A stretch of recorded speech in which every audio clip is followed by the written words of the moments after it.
En images, plus de 8000 personnes étaient réunies dimanche matin dans les rues de Gray, en Haute-Saône, pour rendre hommage à la jeune femme retrouvée morte.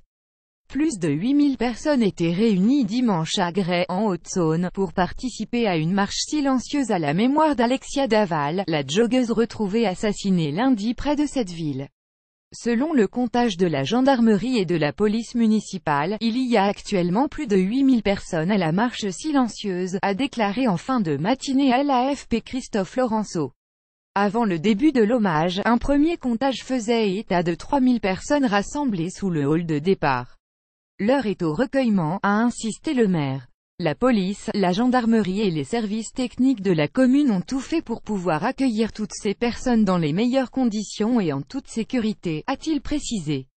Dimanche dans les rues de Gray en Haute-Saône, SEBASTIENBOZONAFP, la famille d'Alexia a pris la tête de cette marche silencieuse partie peu après 11 heures, a constaté un journaliste de l'AFP.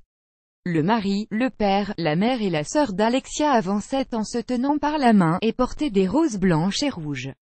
Cette marche blanche avait été annoncée jeudi par la mère de la jeune femme Isabelle Fouillot. Cela fait 8 jours que sa fille, Alexia Daval, a disparu lors de son footing avant d'être retrouvée lundi. Son corps calciné avait été dissimulé sous des branchages dans un petit fossé du bois de Vélette-Moulin, à plusieurs kilomètres du parcours que la jeune femme empruntait pour courir. Lire aussi le corps retrouvé en Haute-Saône et bien celui de la joggeuse disparue. Cette marche silencieuse, de 2,5 km, a lieu entre les deux ponts de Gray. Sans banderole, ni message, ni revendication, les participants étaient invités à amener une rose qui pourra être déposée devant notre commerce en fin de marche, a dit la mère de la jeune femme.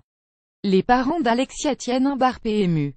Les obsèques d'Alexia auront lieu mercredi 8 novembre à 14h30 en la basilique de Gray, a annoncé le maire. Plein d'indices ont pu être recueillis. Samedi soir, une source proche du dossier a indiqué à l'AFP que la jeune femme avait été étranglée, et qu'elle n'aurait pas été violée. La procureure de Besançon, Edwige Roux-Morizot, contactée par l'AFP, n'a pas confirmé cette information. La magistrate tiendra une conférence de presse lundi à 11h. Vendredi, elle avait indiqué connaître les causes de la mort d'Alexia, mais des examens complémentaires sont encore nécessaires pour en connaître le détail.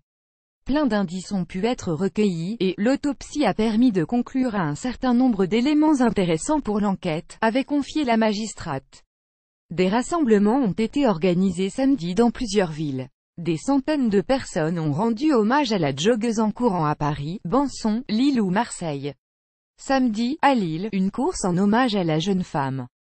FRANCOISLOPRESTIAFP à Paris, 200 personnes, pour la plupart des femmes, vêtues de noir avec un détail rose comme un bandana, un TS ou un sac à dos, sont parties à 10h30, après une salve d'applaudissements, de la place de la Bastille pour parcourir quelques 5 km jusqu'à l'Opéra Garnier.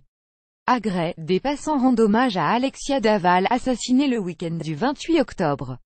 SEBASTIENBOZONAFP, un mouvement de solidarité que le père d'Alexia Daval avait commenté au micro de RTL. On tient le coup par rapport à toutes les affections qu'on nous porte.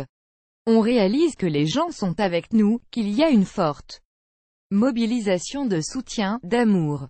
On n'est pas seul, tout en reconnaissant que pour sa famille, c'est une tragédie. C'est l'inacceptable qui est arrivé, le drame le plus complet commis par un ou des monstres. Le ou les auteurs de ce crime restent encore inconnus.